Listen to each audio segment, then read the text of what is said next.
Que se passe-t-il sur la colline d'antan et quelles sont les conséquences si rien n'est fait pour prévenir ce mal? C'est un lieu où le combat est inévitable. Si vous êtes un joueur, je vous préviens qu'il y aura des spoilers de la malédiction de Strahd et que cette vidéo est destinée aux maîtres de jeu de la campagne.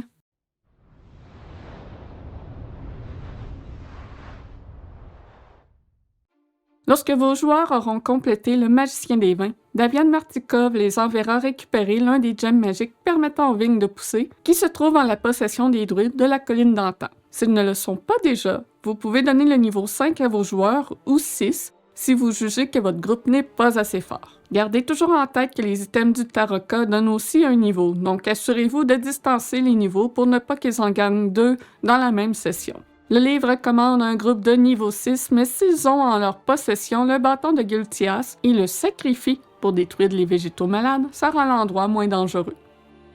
L'ascension de la colline est sans danger et les personnages atteindront le sommet à partir du vignoble en 1 heure de marche. N'oubliez pas de rouler pour les rencontres aléatoires lors de cette montée. Une fois en haut, un immense cercle de pierres noires se dresse et est frappé par les éclairs. Une grande statue faite de brindilles tressées dépasse des rochers et est facilement visible. Si un personnage grimpe sur le cercle de pierre, il y a un 10% de chance que celui-ci se fasse frapper par la foudre. N'oubliez donc pas de décrire les éclairs qui descendent du ciel de façon menaçante et qui tombent toujours sur les pierres, afin que vos joueurs comprennent le danger. À partir d'ici, je vous conseille de faire en sorte que vos joueurs arrivent en plein milieu de l'événement spécial du rituel des druides. Autrement, leur visite à la colline d'antan aura moins d'impact sur leur ressenti de l'importance de leur intervention ici. Les événements spéciaux sont optionnels, mais pour ce lieu, celui-ci apporte énormément à l'histoire. Et ça rend la colline moins ennuyeuse et les joueurs auront l'impression qu'il y avait une réelle menace. Ça crée aussi des préliminaires pour la hutte de Baba Lysaga. Vous pouvez faire tel que dans le livre sans l'événement spécial du rituel si vous préférez. En ce cas, il en va ainsi. Lorsqu'ils entrent à l'intérieur de l'immense cercle de pierre, ils pourront aisément reconnaître que la statue faite de branches ressemble à Strahd et y verront une lueur verte au centre de celle-ci. Un personnage avec une perception passive ou avec un lancer de perception de 16 pourra aussi constater que la terre a été fraîchement retournée à 12 endroits. 6 druides et 6 berserkers sont cachés sous la terre. Si les joueurs se rapprochent de la statue, l'endommagent ou attaquent l'un des ennemis cachés, ceux-ci sortent et attaquent le groupe. Ils auront donc à affronter la tribu, ce qui peut être dangereux. Par contre, le retrait du gemme est facile, puisque la statue ne prendra pas vie. Ils pourront soit détruire la statue pour le récupérer, ou encore plus facilement, grimper sur celle-ci et plonger leurs mains à l'intérieur pour prendre le gemme. Il suffit alors de lancer un simple dé 20 et sur un résultat de 13 ou plus, c'est réussi. Aucun jet n'est nécessaire pour monter la statue, les branches et racines qui la composent donnent amplement de points d'accroche. L'événement spécial du rituel rend ce combat différent et plus dynamique. Il pourrait se produire même si les personnages ne sont pas présents. Mais avouons-le, c'est bien plus amusant s'ils en sont témoins. Toutefois, si vos joueurs ne vont jamais à la colline d'antan ou tardent trop à y aller après que les Martikov le leur aient demandé, vous pouvez produire la conséquence de cet événement, qui est la destruction de l'exploitation viticole par écharde hivernale, dont les druides ont réussi à invoquer. Avec le rituel, la scène lors de l'arrivée des personnages est différente. Les druides sont rassemblés autour de la statue, ils dansent et chantent pour éveiller l'écharde hivernale, et présent sur la colline pour superviser le tout, est Strahd sur son destrier noir Bucéphalus. Vous pouvez rouler l'initiative ou essayer d'avoir un moment de discussion entre Strahd et le groupe. Celui-ci tente d'en apprendre plus sur eux et de les distraire d'intervenir pendant le rituel. Ne soyez pas surpris si votre groupe refuse de discuter ou même se sauve en voyant Strahd. S'ils quittent sans combattre, Strahd les laisse partir en riant d'eux.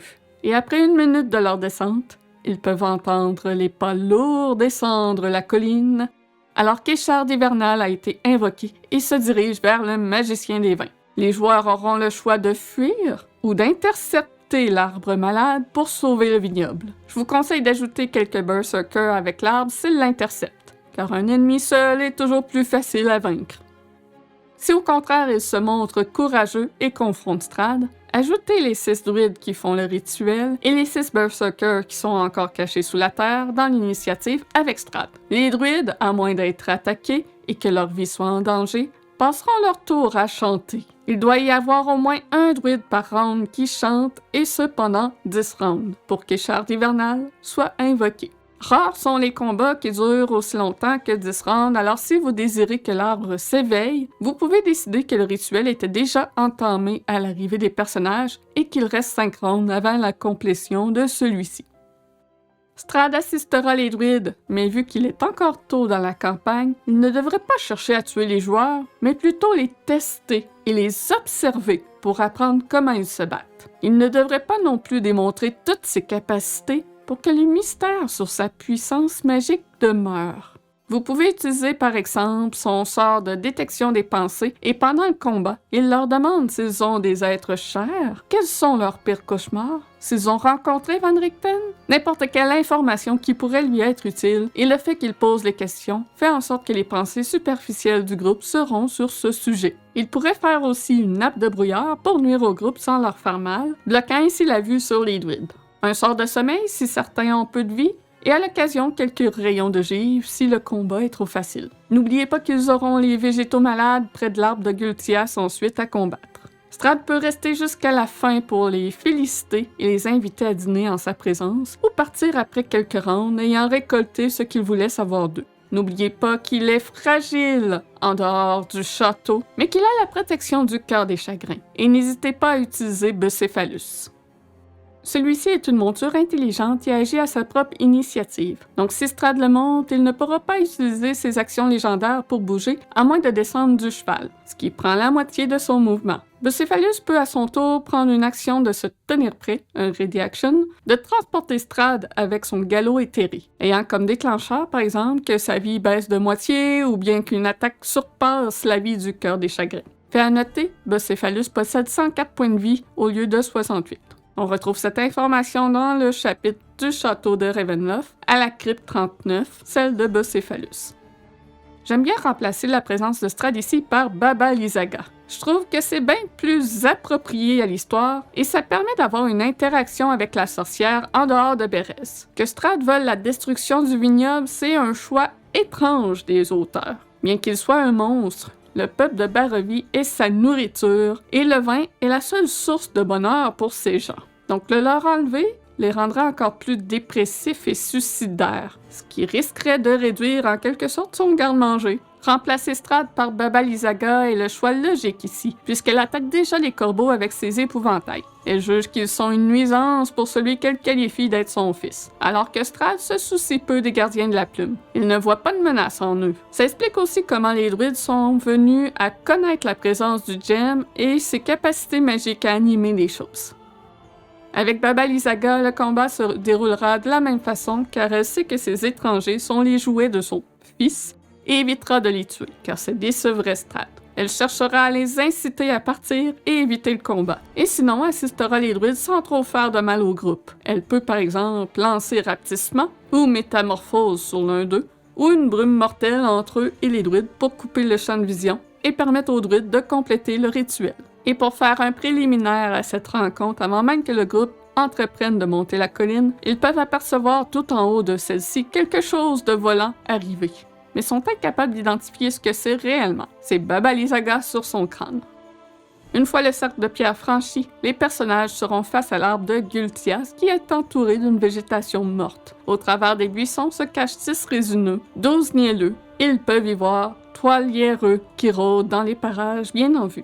Les résineux et les nielleux sont indétectables grâce à leur apparence trompeuse, ce qui fait que lorsque le combat s'enclenche, ceux-ci auront un round de surprise. N'oubliez pas de décrire la hache qui est plantée dans l'arbre et d'y mettre de l'emphase. Cette arme ne requiert pas de lien avec une créature et peut donc être très utile dans ce combat pour celui qui la maniera. La hache fait des dégâts supplémentaires aux créatures végétales. Une fois le combat terminé, les personnages auront tout le temps qu'ils veulent pour détruire l'arbre. S'ils le coupent sans prendre le temps de l'examiner, demandez-leur un lancer de nature pour leur permettre de savoir qu'il faut aussi détruire les racines pour réellement faire disparaître cette source de corruption. Ça leur prendra plusieurs heures pour déraciner le tout, puisque les racines s'étendent jusqu'à l'emplacement de la statue dans le cercle de pierre. Une fois ce travail accompli, ils auront le temps d'observer le mur de brume qui n'est pas très loin et y apercevoir le mirage de la cité natale de Strahd. Selon le livre, seul un lanceur de sorts natif de Barovie peut expliquer ce qu'est le mur des murmures. Mais étant donné la proximité du vignoble, j'ai tendance à faire en sorte que les Martikov connaissent aussi les rumeurs sur ce lieu. Une histoire transmise par leurs ancêtres. L'événement spécial de la lance de sang de Cavan est quelque peu random, mais étant donné la rareté des armes magiques dans la campagne, je vous conseille de le faire, mais peut-être différemment de ce qui est indiqué. Dans le livre, c'est bien simple, l'un des joueurs est contacté par l'esprit de Cavan qui l'incite à déterrer sa lance dans sa tombe. Tout simplement. Le personnage doit être un barbare, druide ou rôdeur, ou tiré au hasard si vous n'avez personne de cette classe. Il n'y a aucune explication, c'est juste tu ressens la présence là, et le personnage a juste à déplacer la roche. Aucune explication de pourquoi et de qui est Cavan, en plus que le nom ressemble à Kazan. Il est fréquent que les joueurs pensent que c'est la même personne. On peut rendre ce moment plus interactif et significatif. Tout d'abord, le déplacer et rendre le lieu plus intéressant en le plaçant à la base de la colline d'antan, à l'emplacement Y1, et y ajouter 4 monolithes tels que ceux se trouvant au Vieux Moulin et à Bérez, vestiges d'une ancienne civilisation datant de bien avant Strahd.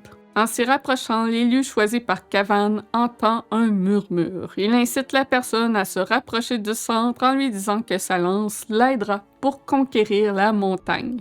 Son fantôme apparaît ensuite. Cavan pourra leur raconter que son peuple remonte à des siècles bien avant la conquête de Strahd et qu'il est répugné par ce que sont devenus les montagnards aujourd'hui. Il peut leur offrir un outil pour purifier l'endroit de leur présence maléfique. Vous pouvez leur offrir la lance sans rien demander en retour s'ils sont déjà amochés de leur escapade au vignoble. Mais s'ils sont de niveau supérieur à 6 ou qu'ils ont pris un repos long avant de venir, vous pouvez remplacer la rencontre aléatoire par un défi que leur lance Cavan. L'élu devra combattre une créature pour prouver qu'il mérite la lance. Il peut être aidé du groupe. Vous pouvez choisir la créature ou les créatures selon ce que vous avez envie. Ça pourrait être par exemple des zombies de Strahd, ou bien un vampiric mind flayer que l'on retrouve dans le guide de Van Richten sur Ravenloft, et le combat se déroule dans une grotte sous les monolithes. Cavan pourrait ensuite, tout en remettant la lance, prévenir le groupe que les infidèles ont l'intention d'invoquer un rituel de magie corrompue au sommet de la colline, et que les chuchotements des corbeaux lui ont dit, si vous utilisez Baba Lysaga, qu'un émissaire du Ténébreux sera présent pour cet événement. Ou si vous utilisez Strahd, que le Ténébreux lui-même sera présent. Je vais mettre un lien dans la description du vidéo au sujet de cette nouvelle version de Cavan, ça provient du créateur Dragnacarta. Et finalement, lorsque vos joueurs retourneront au vignoble rapporter le gemme, c'est un excellent moment pour donner l'invitation à dîner. Mais seulement si vous comptez faire de ce moment une rencontre sociale, et non pas un piège tel que dans le livre. Mon prochain vidéo sera justement au sujet de cette invitation, si vous n'avez jamais entendu parler de cet ajout populaire pour le dîner avec le diable. Si vous prévoyez que c'est un piège, j'attendrai donc que les joueurs soient plus haut niveau pour les y envoyer. Affaiblis par le combat de la colline d'antan, ils ne devraient pas se montrer trop hostiles envers le messager qui apporte l'invitation et devraient, pour leur survie, éviter le combat. C'est donc un bon moment pour y utiliser Radin et peut-être l'une des fiancées qui l'accompagnent. Arrivant au vignoble dans la calèche noire, les messagers essaieront d'inciter la conversation pour apprendre ce que le groupe faisait et en apprendre plus sur eux. Ils quitteront ensuite après avoir remis la lettre de Strahd. Il n'y a pas de date ni de moment précis pour le dîner, donc libre à vous de choisir si c'est prévu à un moment précis et le messager peut le leur dire. Avoir l'intervention des vilains après une victoire des joueurs vient créer un sentiment de danger qui ajoute à l'expérience de la campagne. C'est leur rappeler que malgré leur victoire, ils ont encore une menace plus grande qui plane sur eux, et que s'ils l'avaient voulu, les messagers auraient pu les écraser facilement en profitant de ce moment de faiblesse. Mais encore, Strahd ne les veut pas morts à ce stade-ci de la campagne, donc les messagers éviteront de les tuer s'il advenait qu'un combat était enclenché. Si vous avez utilisé Strahd sur le sommet de la colline, il vaut mieux alors remettre l'invitation directement de lui à la fin du combat. Sinon, ça n'a pas vraiment de sens qu'il envoie quelqu'un d'autre porter le message alors qu'il est présent.